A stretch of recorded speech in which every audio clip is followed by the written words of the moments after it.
Bu darsimizda klaviatura va klaviaturada ishlash asoslarini ko'rib chiqamiz. O'zi klaviatura nima? Klaviatura ma'lumotlarni kompyuterga kirgizish yoki bo'lmasa biron bir qurilmani boshqarish uchun mo'ljallangan asosiy qurilma. O'zi klaviaturaning so'zining ma'nosi nima?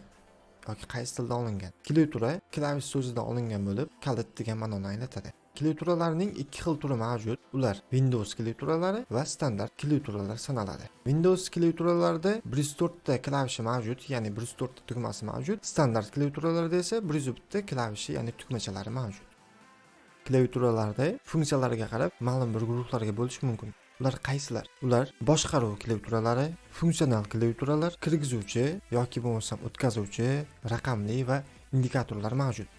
Endi bularning vazifasi haqida gaplashib o'tamiz. O'zi bularning vazifasi nima? Boshqaruvchi klaviaturalar haqida gaplashamiz. Boshqaruvchi klaviaturalar biron bir klavish bilan birga qo'shilgan holatda birga bosilib, ma'lum bir vazifani bajarish uchun ishlatiladi. Endi funksional klaviaturalar F1 dan F12 gacha bo'lgan klaviaturalar. Bular biron bir vazifani bajarish uchun, ya'ni biron bir funksiyani bajarish uchun ishlatiladi.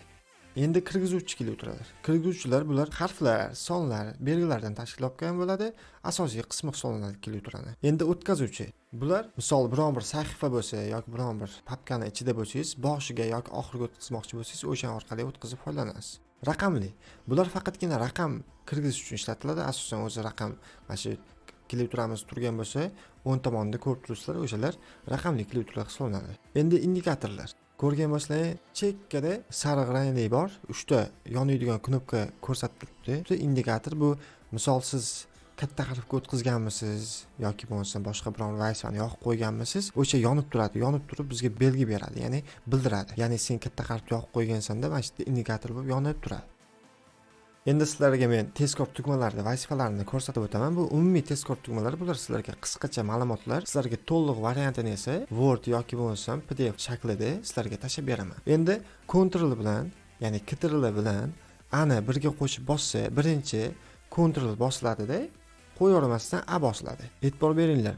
Ctrl ni bosib, ya'ni Ctrl ni bosib va bosib turgan holatimizda ani bosamiz. Bu nima vazifani bajaradi? Bu barcha elementlarni belgilaydi. Misol, biron bir papkadasiz yoki biron bir sahifadasiz, Ctrl ani bossangiz, barchasini shunday belgilab oladi. Endi Ctrl C. Bu nima qiladi? Bu biron bir elementdan nusxa oladi, ya'ni o'sha faylni ko'chirib oladi. Endi Ctrl X bu nima qiladi? Boya Ctrl C nusxa olardik, to'g'rimi?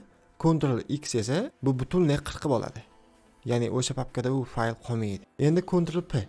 Ctrl P ni bossak, sahifani chop etish uchun, ya'ni sahifamizni printerda chop etmoqchi bo'lsak, Ctrl P ni bossak, tezkor tugma avtomatik sahifani chop etishga o'tib ketadi. Endi Ctrl N. Ctrl N nima qiladi?